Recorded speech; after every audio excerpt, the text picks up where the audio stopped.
Hi everyone, I'm Tara. Hi, I'm Michelle. Welcome back to our podcast Books and Beyond with Bound, Season 4, where we speak to some of the finest writers in India to find out what makes them tick. Yes, and we are editors, podcasters, and storytellers. And through Bound, we help you create stories and put them out into the world. So today is our Valentine's special episode. Who doesn't have so many things to say about love? And we spoke to the love guru herself, Aastha Atray. So she's a journalist, she's a romance author, she's the co-host of the podcast Love Aaj Kal.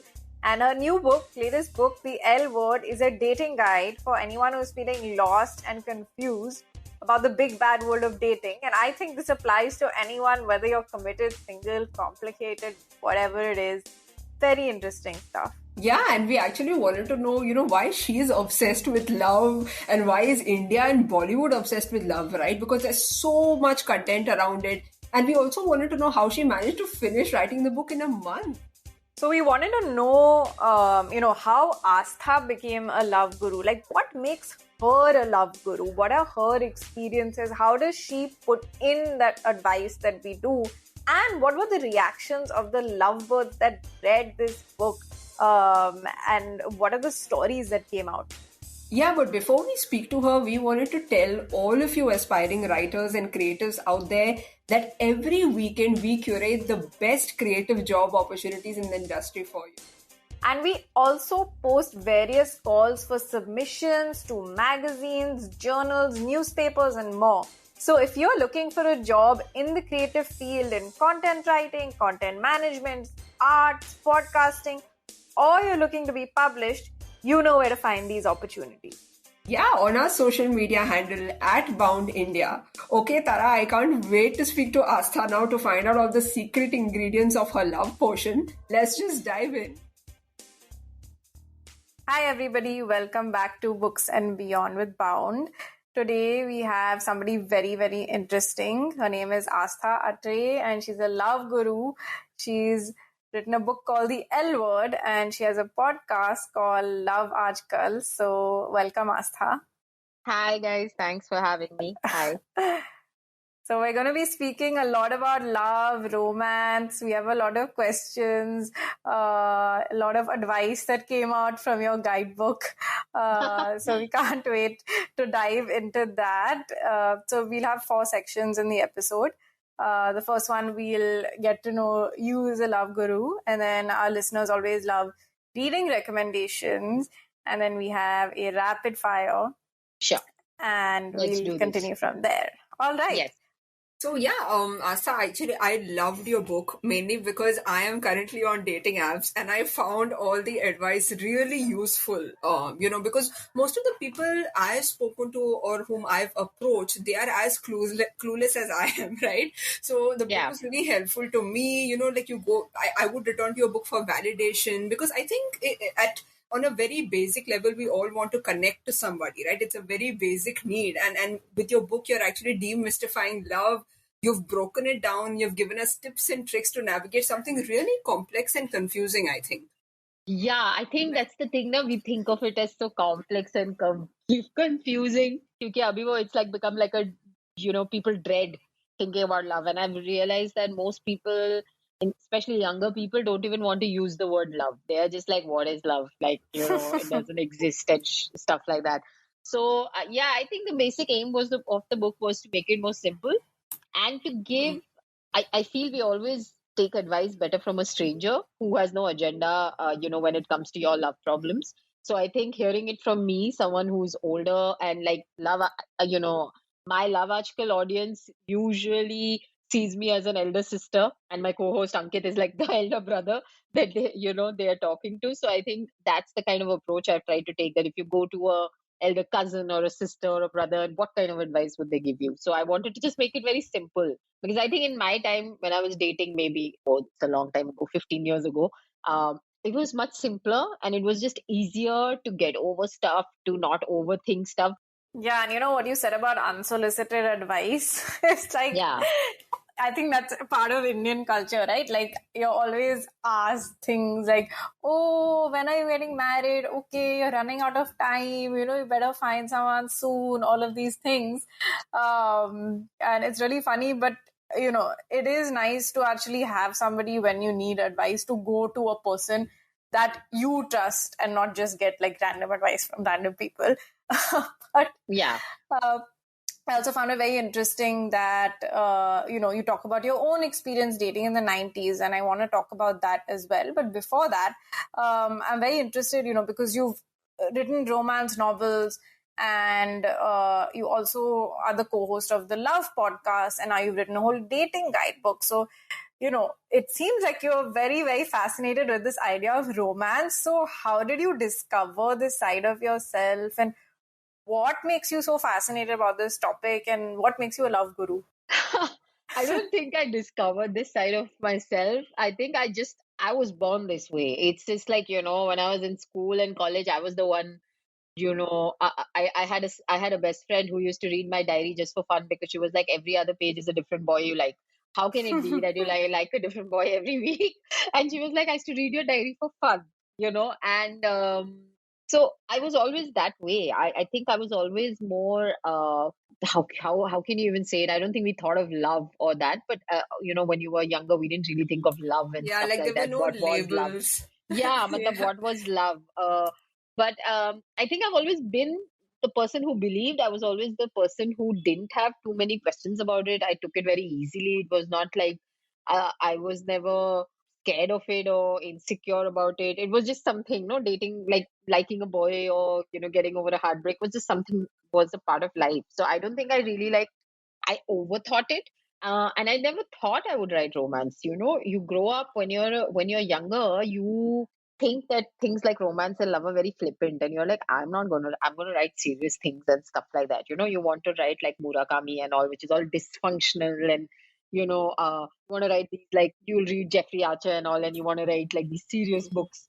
And I was like, I want to be a serious writer and all. But I think we put too much pressure on ourselves on what kind of writer we want to be, and it's never going to be like that. And slowly, I got into journalism, so there was no time to write. And before I was turning 30, there was that contest happening. The Mills and Boons contest was happening, and I think I came home after a long day. I used to work with a magazine called Tehelka, the infamous Tehelka, and I had done like a serious story, I think, and I was just tired and I wanted to just relax. So I wrote this short story for Mills and Boons, maybe like an hour before the deadline ended, and that short story won that contest, and I got to write a full-fledged Mills and Boons, which was India's second Mills and Boons or something like that. So I think winning that contest made me realize, okay, maybe this is my strong point. I've never really looked at writing romance. I've never even read Mills and Boons before. So I was like, maybe this is where I'm supposed to go, and my personality matches. I had got married at 24 to a really nice guy. I got lucky. I think I'm one of the few good guys in the world I managed to get. So I think I was in a happy space, that I was a positive, happy person about love. Most people's experiences maybe sometimes make them cynical, but because I had a really bad boyfriend before I got married. But that made me realize, when I met my husband, that made me realize that this is the person I should be with, because bad boys are just good in fiction. They're not good in real life. So I realized, okay, I should not look at romance as something flippant. And it's really strange because I won the Ladli Award for a story I had done for Tehelka about these Muslim girls in Nagpara who used to play basketball. So I got the Ladli Award on the same day that I won the Mills and Bones contest. So it was like Wow, yeah. serious and romantic going together. Like, you win a journalism award for a serious story you did on gender, and here you are also writing a completely mushy Mills and Boons story. So I think that point showed me that I can do both things and still be myself. So that is when I think that's how I became like a romance author. Right. No, it's quite the contradiction, but I like what you say about it's so complex, So I'm 31, and I think most of us spent our 20s, in this trial and error phase. And what you said about, coming from a happy place. I feel like that resonated with me a lot, because only when you come from a happy place can you actually sort of approach this without all of these other issues that come in. And for a lot of people, it isn't like that. And that really does come across, in the message of your book.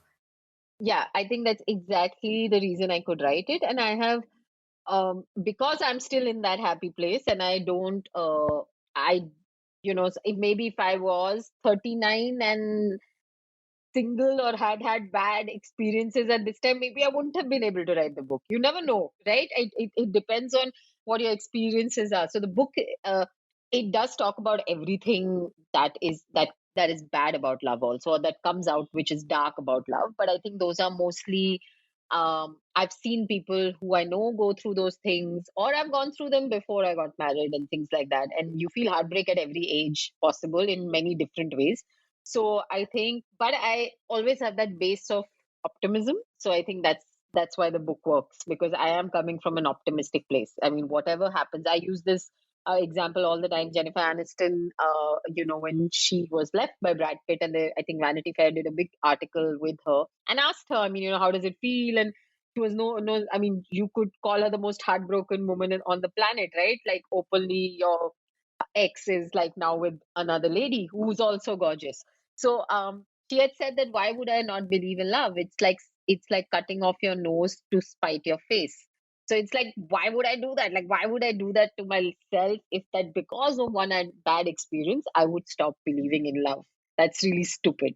So I think that's a good thing to remember. I think, yeah, like don't let a few experiences define you. Yeah, Exactly. like your book covers a lot of toxic relationships and signs and red flags, and I thought that was really interesting because we all talk about the good things, the lovely things. You always see the good things that go up on Instagram. You don't really see the red flags, right? People don't really talk about it. So that's what I really liked about your book. It was quite real. And talking about Jennifer Aniston, I remember, Aastha, this meme had become quite popular online. That if she can get over Brad Pitt, so can you get over your ex. And I found that really interesting.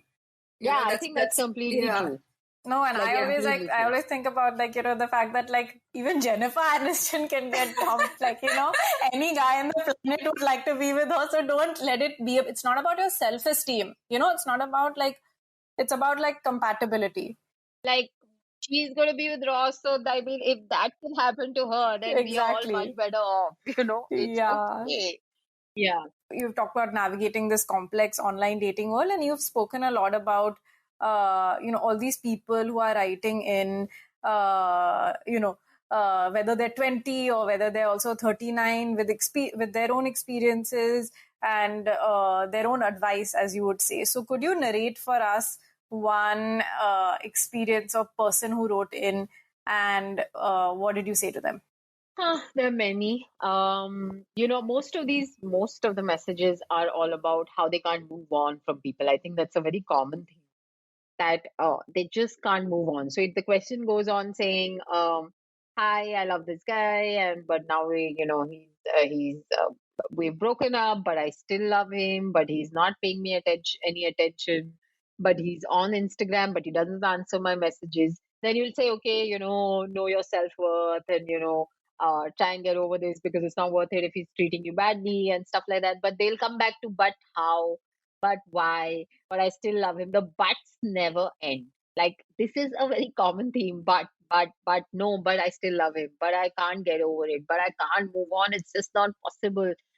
Ah, and I'm like, you're not even trying because you're just like saying, but and but and but. We've all been through this. But if we try, it does happen. I think, and because social media has made it so hard. So I think most of these concerns are about people who are seeing their exes move on social media, or put something that they didn't like, or liking other pictures of other girls and it or boys or whatever. So these are some of the most common things that happen. And all I can say is I feel like now we've become more like a self-love podcast. We are all about every issue in love can be solved if you just love yourself. Because that then was you in the know book exactly. also. Yes, And I was exactly. like, yes. Every time I read that, I was like, yes, that is the answer. That is the answer. It is the answer because you will choose wisely for yourself if you love yourself enough. You will not get taken for granted if you love yourself enough. You will not be scared of moving on if you love yourself enough. You will not be in a toxic relationship if you love yourself enough. And it's also really difficult to love yourself, right? Like, that's why people go to therapy. That's why we have, friends who advise us. That's why, we seek out books like yours to really help us. Because I think, more than loving yourself, I think it's also figuring out what you want in life. Because one thing that I noticed in your book was you kept saying, it's good to be honest with yourself and honest with the other person, right? Your intentions should be upfront, and then no one gets hurt in the process. But it also made me wonder, what if people are still figuring out themselves? So what would you like to say to that, Astha? What if, people are complicated, their lives are messy, but yet they are looking out for partners on a dating? I really think you need to, if you're looking for partners without figuring yourself out, it's a recipe for disaster. I think either it should happen simultaneously or it should happen before you get onto an app, because an app is just going to make you more confused, add to all your insecurities. It's just going to mess you up even more if you're already messed up. It's like, I remember telling someone, who had a thing with a girl they knew, a boy who had a thing with a girl who he knew she had some mental health issues, and there was some sort of she had been either molested or something when she was a child, so she had that issue as well, and she was young, 21, 22-year old, and he had a thing with her. He was much older and he just left her, and I mean, one day he just broke up, and then she Oh, went like no. ballistic crazy, and I was like, and I remember telling that person that how can, especially when you know that person has mental health issues, you know that that person shared with you that they had a bad past. Obviously, they're coming from some place of dysfunction or hurt, and they have wounds. You have just made it worse for this person. You have left this person worse off than you found them, and that is the worst thing. And it is not even to do with her. I think it has more to do with him, because he's not worked on himself, and he is the problem in this relationship, not her. She thought that she found someone who will take care of her, but this person is not even worth being that person who can take care of someone, because they've not worked on themselves, even though they're 30, 35, 30, 40, whatever it is. So I feel people need to work on themselves, because I feel all these apps are full of people who don't work on themselves. And then you just end up hurting people one after the other, and you're leaving them hurt, and then they hurt someone else. There's that famous quote, no, hurt people hurt people. Either your self development growth journey has to be alongside you being on a dating app, or you have to first figure yourself out and then go on a dating app, or stay off it. I mean, organically date. If you meet someone and you hit it off, please go ahead. So I really feel self love might be easy to say, but I know I have learned this year. I've done a lot of like soul thinking in the last maybe 5 6 months, and I have it is a process, but you have to be committed to it. You have to meditate. I have done everything. I have like 15 crystals, and so I've worked on myself. I've worked out. I think that's really helped me in the 5 months, because it clears your head. It gives you like this rush of positivity. You want it or not, it's there because you worked out. And I have consciously tried to adapt everything I'm reading or watching. I did a Sadhguru 7-day course also. I watch videos. I've tried to consciously make that change in my behavior, in my life. What does self love mean? And self love means getting a massage. No, it doesn't mean that. It means, I was talking to someone today, someone who is involved in a spiritual way. She's like a spiritual guru. I was talking to her for something, and she told me that it's all about building your spiritual stamina as well. You build your physical stamina, you build your mental stamina, but you also build your spiritual stamina. That is small things every day, little meditation, little yoga, little, read a good quote, listen to a podcast or something. But you have to put in the work. Everybody's scared of putting in the work, because that means you actually have to take responsibility for how you are and say, I have done these bad things. I need to change these bad things. Yeah. No, self-love is hard. Like, it's a journey that, that takes its own time for everybody. And then hopefully, finding love, that's obviously that should happen in tandem. But your book was really interesting because I read that you wrote it in a month. Yes. So, how did you manage to write an entire book? And it's very well written, very well structured. All the advice is great. But how did you manage to write it in a month? Can you break down this process for our So listeners? I think we already had the table of contents with us. So, we knew a structure with Harper. The good thing is that they make you pitch it in a very detailed way. So, before the book got even commissioned, I had to make a TOC and stuff like that. It was a very detailed pitch that happens. That's the process I think Harper follows so that they know that the book is going to do well. I think because I'm a journalist, it comes from that I have I can work on a deadline, and my editor just said that it has to be out in March end, so you need to just finish it in November. I think it was so I just sat every night and I put on Mad Men in the background, and I watched all of Mad Men again from the beginning to the last episode, and as it finished, I had finished the book. That was every night watching Mad Men in the Amazing. background because it was for inspiration. I think it's one of the best written shows ever, and it's about, in a way, it's about creativity, and all the characters are so like so well etched out. Like it was just, I had fun watching the show and writing the books every night. I think I wrote for 2 hours and did one chapter every night, and so yeah, I think I did 30 chapters in 30 days, kind of thing. I feel people get so involved in the it has to be perfect writing.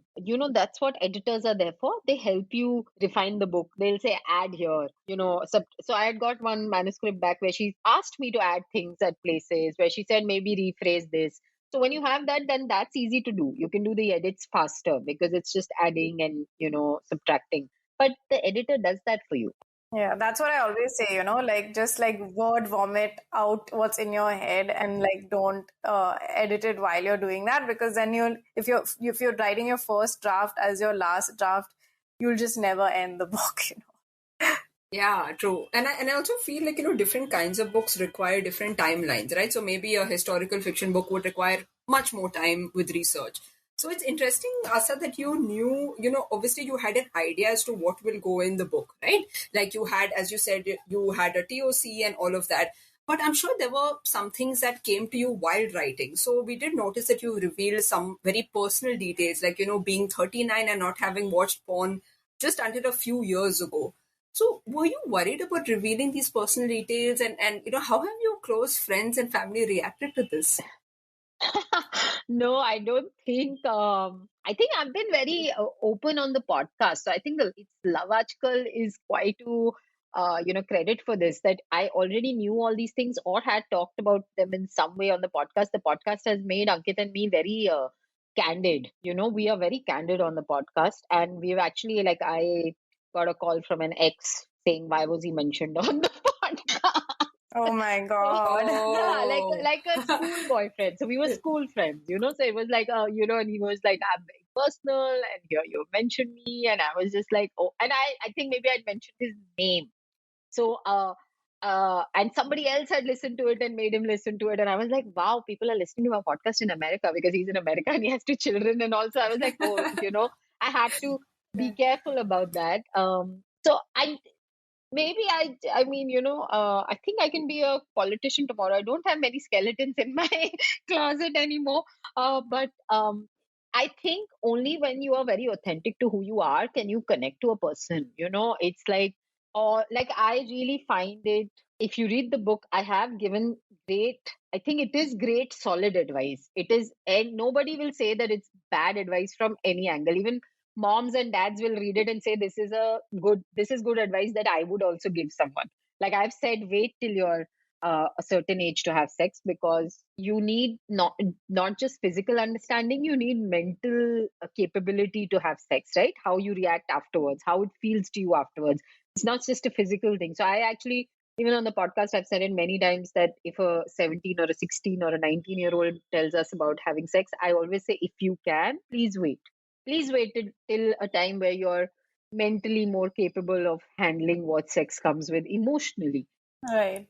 I actually wanted to talk to you about that, about Yeah. that piece of advice in particular. What you think about this advice of, don't have sex, before a certain age. So I know, a lot of like, cousins or like family friends, whatever, everyone nowadays is having sex much earlier. And it's sort of like become a done thing.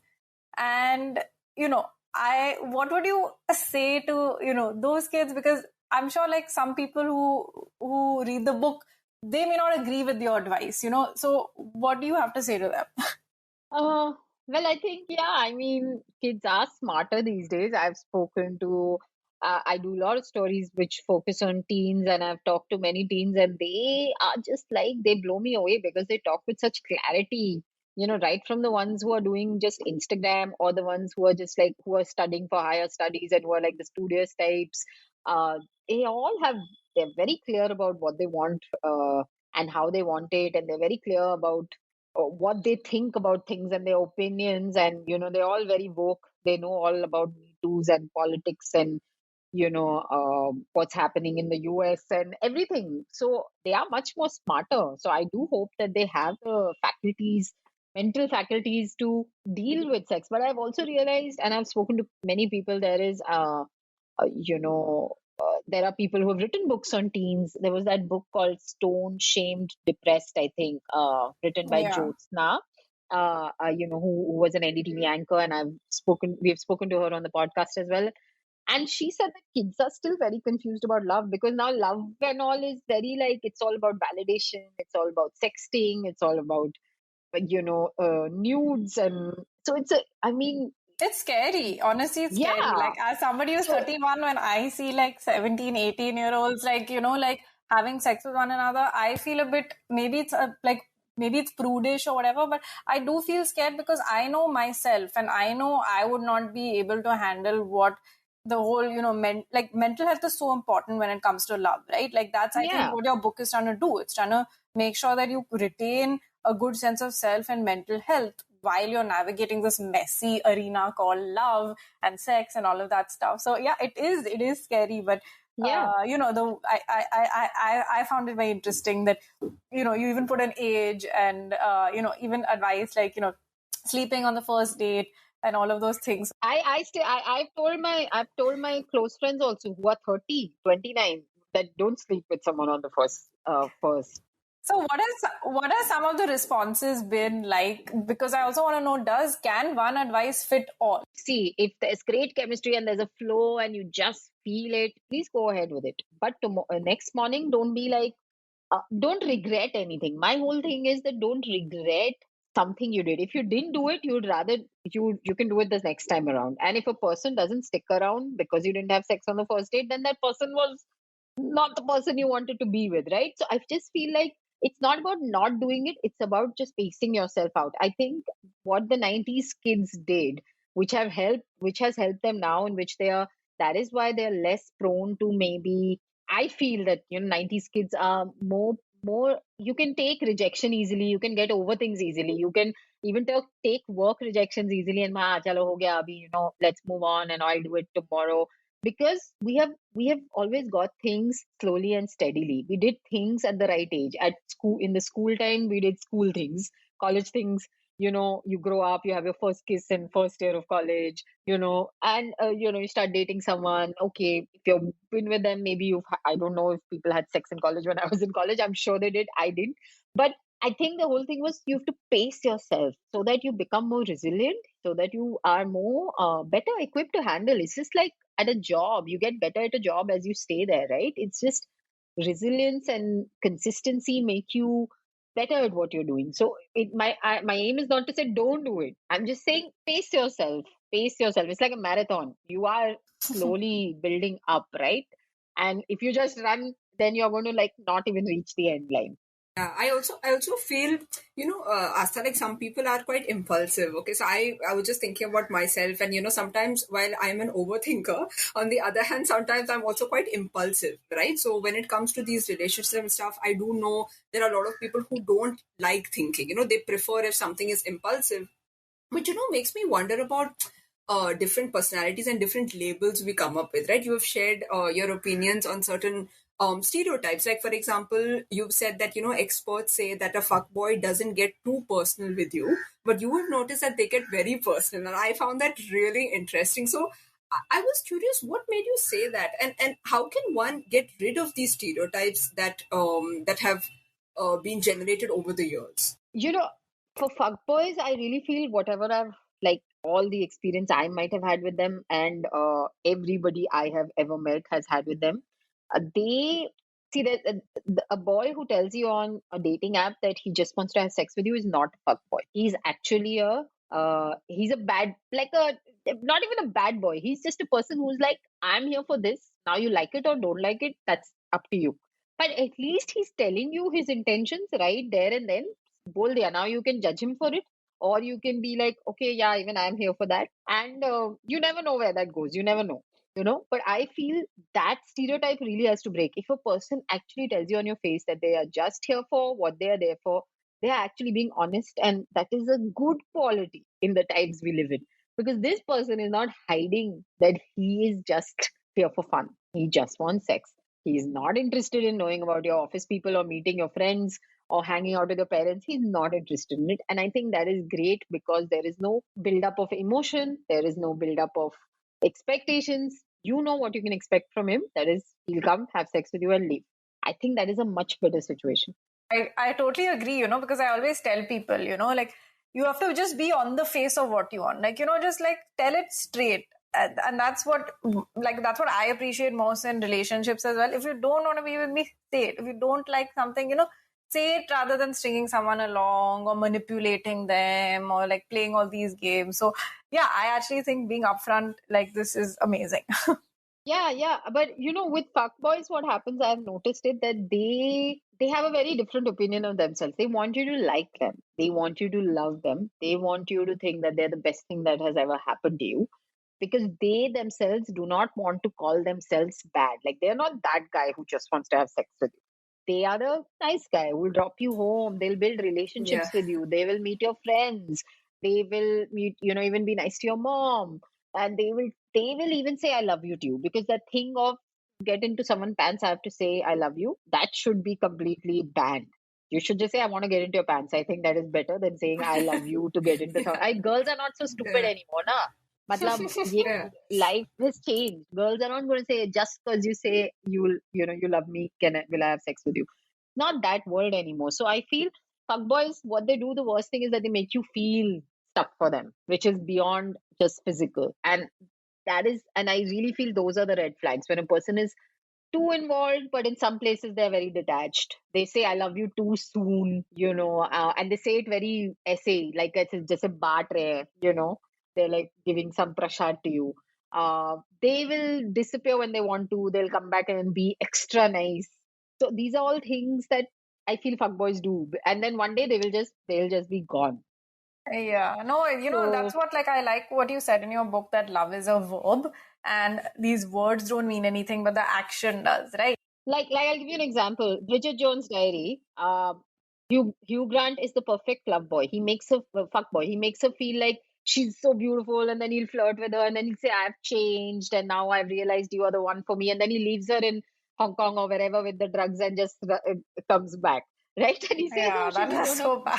Yeah, she's grown up. She'll take care of herself. While the other guy is more like he's a little more reserved. He's like taking his time to build it up with her, but he's the person who takes care of her and gets her back from the prison, right? It also depends on how, again, that self-love thing, because you have certain standards about how you will be treated and absolutely not be treated. And if you have those standards already set, then it becomes much easier to identify what is toxic behavior. Is it a fuckboy? Is it somebody who's serious? If that's what you want. And all of those things. Tara, for us, it also comes with age. So that's why I say when you're younger, please be very careful, because a young person has not had these experiences. A young person's very naive. A young person's not going to think about self-love and what I'm worth and all. वो time लगता है आने में. वो धीरे धीरे it comes with age, right? That for sure. So that's why they need to be even more careful of who they let into their lives, who they let into their bodies. faculty. I remember speaking to Zirak Marker, who's one of Bombay's biggest psychotherapists and works with a lot with young people, and he said that everything has changed. Your period comes early, you develop sooner, you have sex sooner, but mental faculties still don't develop till you're 25. I keep telling my sister, I said that don't even don't get married. I tell everybody, don't get married before 30. You're not a person only before 28. That's so funny. I can go on about this for like hours and hours. So, so it's interesting that you mentioned that, movie reference, because it's made me think about, what we see on TV, right? So Joey from Friends, Barney from How I Met Your Mother, these characters, though they are playboys, they are, people look up to them, we find them so interesting, so fascinating, all of that, right? So this made me think of how, all these, I think men have grown up watching certain characters on TV, right? So even in Bollywood, of course, not now, but earlier there were a lot of rape scenes which were glorified. I mean, it's funny that romantic scenes were censored, but rape scenes were glorified. So I want to know, Astha, what would you like to say to young men of today, especially those who are confused about what consent means? I think, now in the days that we are in, I really feel till a person gives you a verbal consent, do not do anything, because I don't want to say how it feels and, if she's going along with it, just ask, because it could change at any point in the act itself. You might be okay with one thing, but you're not okay with the other thing. Now, where are you going to say no in the middle of the act? So I think anyone who is having sex, especially, with first time, or when you don't know your equation and stuff like that, please ask. Please ask. And even when you know your equation and someone says no, that they're not in the mood, or they don't, they are a little irritated, please ask very clearly, do you want to do this? Are you okay? Even in the middle of it, you can say, are you okay? You want me to stop? It's very small things, but it will make the experience even better, I feel.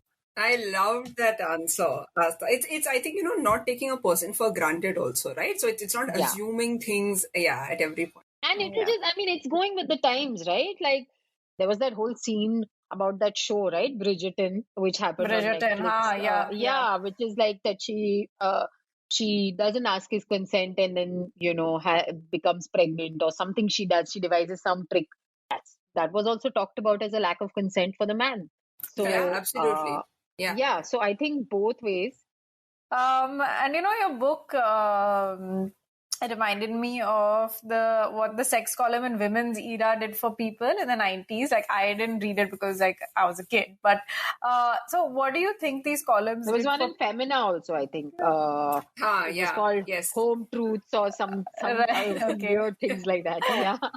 So what do you think these columns did for people back then, when talking about sex was even more of a taboo? And who do you think are your predecessors? Like, I can think of maybe like Bachchi, who has this column in Mumbai Mirror. But who are your influences? Mahindra Vatsa. So like, who influenced you? Nobody, none of these people. But I do remember reading the Femina column, because Femina, I think, was one of those magazines that came home at one point of time, it was a subscription kind of thing. So I do remember reading those Women's Era or Femina columns, and being surprised that people can wrote those things to a magazine. But I think Mahindra Vatsa made it very, very popular because he was very funny in his advice also. And the questions there, I don't know if Mumbai Mirror made them up, but they were mad questions. Like some strange questions. Can we have sex with like fruits or something like that also? Can I use fruits when I'm having sex with my... the questions were really embarrassing to read, but one couldn't help reading them because they were so bizarre. Yeah, exactly. But I think if talking about sex or reading about sex, I would say, like, growing up, read all the Sidney Sheldons or all the Daniel Steels, and they were like graphic sex scenes in all of them. Daniel Steele specifically, which were like, they were like all dysfunctional sex scenes, the incest and everything. Daniel Steele had everything. Then there was, I remember, I think I must have read some Harold Bloom, which was erotica. He's a very famous erotica writer. But all of his was set in like exotic locations, like on yachts, and it was all millionaires and all, a little different type of Mills and Boons. but much more sex. It was full erotica. So I think those might have shaped my subconscious mind at some level. But I guess Sex in the City, I would say, because I think there was no conversation that was not had on that show, and that show is 20 years old. So just imagine that if that show is having those conversations 20 years old in New York, we are right now. We have not even touched the tip of the iceberg. Yeah, Yeah, baby I still steps. watch that show. It's so relevant. I still watch that show, exactly. Yeah. And there are some things in that show which have never been discussed in India still, Yeah, true. So, Yeah, and I actually, I was raised in Bahrain, and I remember this show called the Jerry Springer Show, which was a show where in the people US. came on TV and talked about their private lives. Yeah, right? And it was so scandalous, and I remember seeing that as a kid, and I said, "Oh my God, like this is never spoken about on Indian channels," and that kind of that cultural difference is, I think, quite obvious, because we do know that our society treats these subjects as taboo. Yeah. So, I was curious, Aastha, because your book gives a lot of recommendations or suggestions of, porn websites or even dating apps, and you even say what kind of expectations one could have, right, while going on these sites. So, I wanted to know, how do you think these recommendations help people, and what is in it for them that that they can't find on Google, for example? I'm sure they can find everything on Google, but who's looking for the right things? I think it's all just in one place. And I feel they will only be useful if you actually pay attention to them. I just feel that the most important thing is just be honest about why you're there, both sides, a girl, boy, whatever. Just be honest about why you're there, what are your intentions, what are your intentions with the person, and even when you meet them or talk to them, if you don't feel it, just like quit and move on to the next person with some dignity. So if a person is being very clear and honest with you, please take it as a good sign. Don't take it as a rejection of who you are. Take it as a rejection, as a good sign of how that they don't want to waste your time or their time. So I think these are. It's important. And this ghosting thing, it's so easy to ghost and be ghosted. Like, I'll be honest, I have ghosted like one or two people, and then I came back and I felt so bad and guilty, and because it was so easy, right? And you don't want to face the conflict. And then I came back and realized that what I'm doing is not correct. You have to get that courage to just be honest to the person, because that's what respect is. I also wanted to know about, because you write romance, what changes have you seen in romance books from the 90s versus today? I think I'll speak from example. I feel that because especially women writing romance has changed because we are different women now, right? We're more independent. We're more focused on our jobs. We have more agency. I think all that reflects in romance now. Though I do feel that books like Twilight or what is that other one, 50 Shades of Grey, even though I've read them, they are fun. I've watched the Twilight movies when I have nothing else to do. But I do not like those heroines at all, because I'm feeling like, who's written this? Like, what is going on in your head for you to be this person who will only feel validated if this guy likes them? And they become like all mush and, oh my God, he likes me. Oh, I really want that to change. So I feel like we all should write as a reflection of the independent free women that we are, and I feel literature will change. I mean, there was one meme, I think one post I'd seen on Instagram about how even Bollywood male characters are different when written by women, like the Dears in the Ghee character of Shah Rukh is written by a woman. That's why it's very different. So I feel like that's where we come from. That's the kind of man we want if we're looking at romance written by women. And men also, I think, if I don't know if men are writing romance, are they? I don't know. I think maybe Durjoy, yeah, Durjoy. But I think Durjoy has also changed in his writing. I remember him writing when he was much younger and he was not married and not a father. I think he used to write much more, he was writing different books at that time, and now his writing is slightly more different. So it's coming from experience from growing up. So I think if we write as a reflection of who we are, we'll be better. We'll create better characters.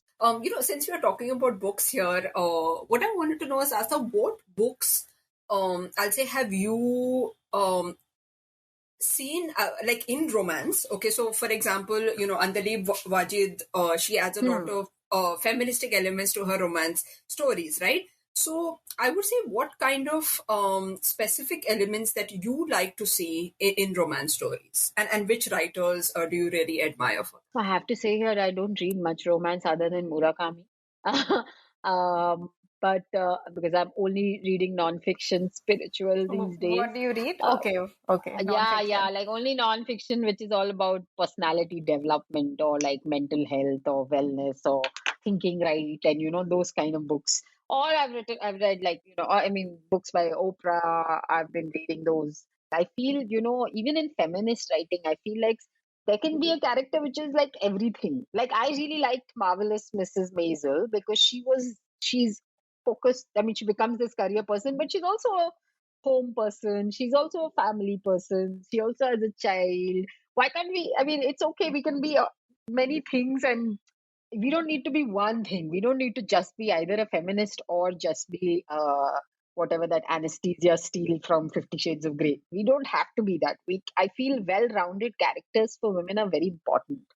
That's why people said things about Sex in the City and all also, which was like, oh, they one is too much and one is the other one is too restrained and one is like too loose, and I feel we become like tropes, but most of us can be many things at many times, and we can be different Yeah. versions of things. Yeah, it's like we are boxed, like the crazy type or the ambitious Yeah, type, or boss the lady. slut or the Yeah, Sati yeah. Savitri or the mother or the completely ambitious or completely work obsessed. I think we can be all things. It reminds me of characters like, women characters who Bollywood tries to portray as liberal, Hmm. oftentimes fall into this trope of they are smoking, they are drinking, they're sleeping around. Now, I also identify as being liberal. And when I see those women characters, I don't I identify as being independent. When I see those women Yeah. characters, I don't relate to them. Like that's not the only definition of somebody being independent, making their own choices, and all of those things, right? So like that is Yeah. something that I've always like found very interesting and funny, because it's Like I like Konkana's character in Wake Up Sid. yeah, She's I love that character. yeah. So Yeah, that's like, and that character is a lot like many of us, right? Like correct. she's a Yeah. journalist. She lives alone, but that doesn't mean she's a slut. She doesn't drink. Like she's not drinking or smoking all the time. She's has a boy living with her, but that doesn't mean she's easy. You know, all those things are there, but she's just a normal girl trying to do Yeah, something like with her life. you can do whatever you want, right? You can like wear like kurtas and like be liberal, or you can wear mini skirts and be liberal. Like it's Yeah, and she okay, tries, whatever. na? She goes Yeah, Or with Rahul saris. Khanna or for a date. sarees. Yeah, Yeah, she goes with Yeah, Rahul Khanna for a date also. She tries dating yeah. her So, boss, but then but whatever. yeah, but that brings me to my last question, which is sort of like a very big question. But Okay. I just want to answer it. I want you to give me your perspective because you're a love guru. See, a lot of, like even my friends and lots of people I know, we are in this society where we are dating, we are having our own agency, we are on dating apps, and we're dating whoever we like. But we are also living in a traditional society where our parents have a lot of say. Parents may not sometimes agree with the person we found, oppose marriage, they may not agree with the similar caste community. So how do young people or anyone navigate dating, modern dating in a traditional society? I think we have to give some more credit to our parents. First of all, I feel I've seen my own parents grow up a lot in the last few years. I mean, I'm married, but my brother is not right now, and I've seen them with him, and they have really changed as parents. Like they have become more liberal, as you have to call it. They have become more easygoing. They are more interested in what the children want. Even when I got married 15 years ago, they never, they were just happy that I was happy. And when they met my husband, they were like, okay, this seems like when they met him, I don't think anything else mattered than his behavior, because they just want me to be happy. It doesn't matter how much money he has, what is his job, all that really didn't matter. I feel we need to start giving our parents more credit and talking to them more. If you're especially in cities like Delhi and Bombay and Bangalore and all the Cochin and all the bigger places, I feel parents are much more involved, much more evolved. They are they are more woke. They are all on Instagram, Facebook. They want to be cool. They in some ways they are cool, and if kids are much younger, like 25, 30, parent is also younger. Our parents had us early, right? So they are also young parents. So I feel we need to work more with our parents. It's like, you work with your meditation and you work with your trainer, work with your parents. Talk to them, tell them more about what you want, how you want it. I think it becomes us against the parents. So I think one of the things we can always do is work with our parents. But at the end of it, you have to be happy. If you think someone is going to make you happy, stick by your guns. I have seen my own friends who stuck by their guns for like 5 years, 6 years, and they eventually got married to the person they had to get married to. She said, I am not getting married to anyone else. So either you give him a chance or I'll sit at home with you guys. It's fine. So eventually they broke down. I think that's what happens more often, and I've seen that with my friends also. That it's still willpower, na? That works at the end. I'll be at home with you. I'll do what you want. We'll all live happily till the end of life. And then parents are like, "Arey, abhi kisi se bhi kar lo," It's exactly. Like after 30, they'll be like, "Kisi se bhi kar lo." That's what. So I think religion is still harder to navigate. Maybe my parents might have also told me that if you like a Muslim boy, you should know his family. You should know that you can settle there. You don't have to do anything you think you don't want to do, because their religion demands few things that maybe Hindus or Christians don't do at all, right? I mean, I don't remember the last time I went to a temple. But I've never been asked to go to one. It's a choice. So I feel like that conversation was had, that just be sure that whoever you're with is on your side and his parents and all. But I've also seen one of my good friends. She was a Muslim. She married like a Sikh boy from Delhi, and she was like she's a full-fledged Muslim from Bombay. And when their families met, they had such a great time, and they had like 2 weddings and 2 parties, and now they both live in Canada and they're both very happy. And so it works out also. You just have to wait for it, make your intentions very clear, and trust your parents a little bit. And I think once people meet each other, then they realize religion doesn't matter, especially in the cities. But obviously in smaller towns, it's a very different thing. So I don't know how that can become better. It's a long reform. Yeah.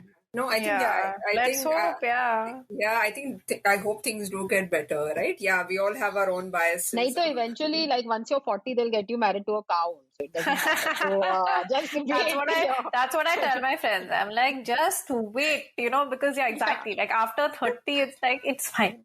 Whatever. It's fine. They'll be like, Pakistan में शादी करना है तो कर लो. कुछ भी पर शादी कर लो. बस अभी यहाँ से निकलो. Like, be out of this house. Right. Yeah. Okay. So, Aastha, this brings us to the most fun section of our podcast, which is the rapid fire round. Okay. So the first question is, one new dating term that you learned while writing your book. I think a new dating term that came up in the last 1 year is gaslighting. We've all talked about it a lot, and I think it's very important that we know the term. No, it is. It is a very, very important term. Yeah.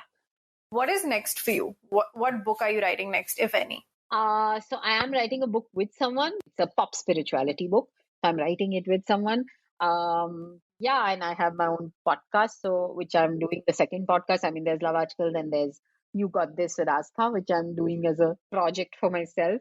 Those are the things right now that I'm busy with.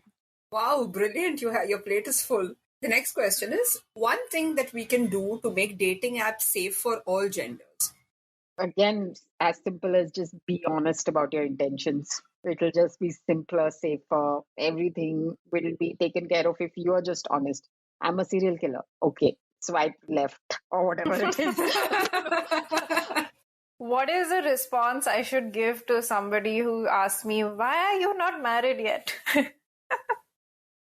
Find me someone. Oh, I don't know. awesome. Make me meet someone cool.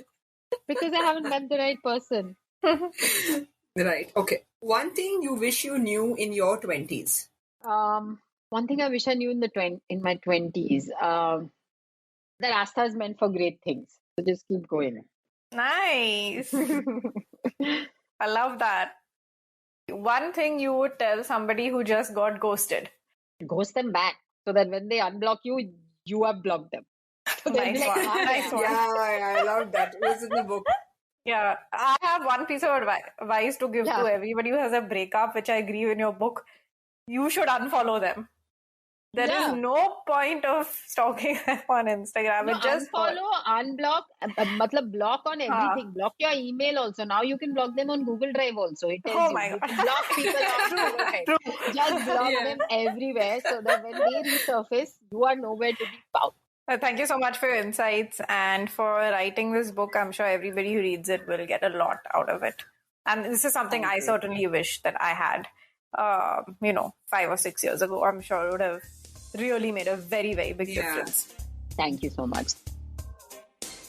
You know, Tara, all this talk about her dating guide made me think about guides for writers actually, because the writing world is as confusing as the dating world, right? It is, and that's why we came up with our publishing guide for writers. So it's available for free on our website, and we will be putting the link in our show notes, so look out for that. Yes, and like we mentioned earlier, those who are looking out for job opportunities in the creative industry, or even if you're looking to get published in literary magazines, watch out for our careful curation every weekend. Yep, there's lots of great opportunities coming your way, so follow us on our social media handle at Bound India on all platforms. So next week, we will be speaking to Riva Razdan about her smashing debut feminist romance novel called Arzu. So it's a very interesting novel because we get to see this character Arzu grow and find her story, but I like the fact that it's set in the 90s when the liberalization of the economy has just happened. So there's so much happening in India, but not much has been covered about this time period. She's done a lot of research, and this combination of a love story with this historical period, I loved it. So for all you romance lovers and historical fiction lovers out there, highly recommend this book. Pick the book out now and then listen to the episode next week. Yes. So we are editors, podcasters and storytellers, and through Bound, we help you create stories and put them out into the world. Thank you so much for tuning in to Books and Beyond with us. We'll be back next Wednesday with Riva Razdan in another Valentine's special, as February is the season of love. Bye-bye.